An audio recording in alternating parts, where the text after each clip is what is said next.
تو سب سے بڑی بات تو یہ ہے کہ جن خواتین کا سائیکل یا پیریڈز ریگولر ہے اور اس میں ہم ایوریج یہ لیتے ہیں کہ 21 دن سے لے کے 35 دن تک اگر کسی کو 1 مہینہ ماہواری آتی ہے، پھر اس کے بعد اگلے 28 دن بعد آتی ہے یا 21 دن بعد آتی ہے یا 35 دن بعد آتی ہے تو یہ نارمل ہے۔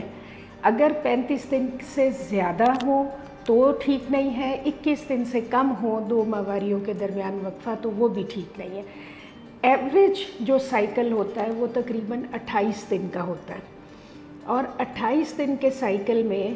درمیان کا جو وقت ہوتا ہے یعنی 12واں 13واں 14واں 15واں اس ہفتے کے اندر زیادہ چانس ہوتا ہے پریگننٹ ہونے کا۔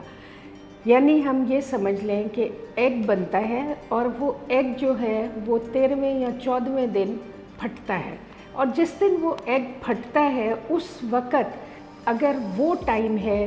اس سے ریلیٹڈ 1 دن پہلے 1 دن بعد وہ دن یا 1 آدھ دن آگے پیچھے، کیونکہ ضروری نہیں ہے کہ 13ویں 14ویں دن ہی پھٹے، ہو سکتا ہے 15ویں دن ایگ پھٹے، تو یہ جو ہفتہ ہے اس میں اگر میاں بیوی جو ہے وہ ٹرائی کریں تو پریگننسی ہونے کے چانسز کافی زیادہ ہوتے ہیں۔ حمل ہوتا ہے تو اگر آپ کو تھوڑا سا آئیڈیا ہو تو یوٹرس اور 2 ٹیوبز ہوتی ہیں اور ان کے دونوں سائیڈ کے اوپر 2 اووریز ہوتی ہیں۔ کسی بھی سائیڈ کی اووری میں 1 انڈا یا 2 انڈے جو ہیں وہ گرو کرنا شروع کر دیتے ہیں۔ جب وہ گرو کرتے ہیں اور وہ انڈا پھٹتا ہے تو وہ ٹیوب کے ذریعے یوٹرس کی طرف چلنا شروع ہو جاتا ہے۔ ٹیوب میں چھوٹے چھوٹے بال کی طرح کے پروسیسز ہوتے ہیں جو اس کو پش کرتے ہیں یوٹرس کی طرف۔ اس وقت اگر انٹرکورس ہو تو میاں کے جراثیم جو ہوتے ہیں یا سپرمز جو ہیں وہ اس ایگ کو پینیٹریٹ کرتے ہیں اور ٹیوب میں پریگننسی ہوتی ہے۔ پھر وہ جو پریگننسی کا کنسیپٹس ہم اس کو کہتے ہیں جو بنتا ہے، زائگوٹ بنتا ہے، 2 سیلز ہوتے ہیں، 2 سے 4، 4 سے 8، اس طرح وہ بڑے ہوتے جاتے ہیں اور پھر آہستہ آہستہ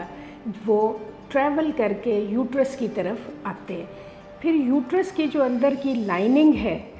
وہ چونکہ پیریڈز نہیں آئے ہوتے، اندر کی لائننگ کافی تھک ہوئی ہوئی ہوتی ہے، اس کے گلینڈز کے بیچ میں وہ جا کے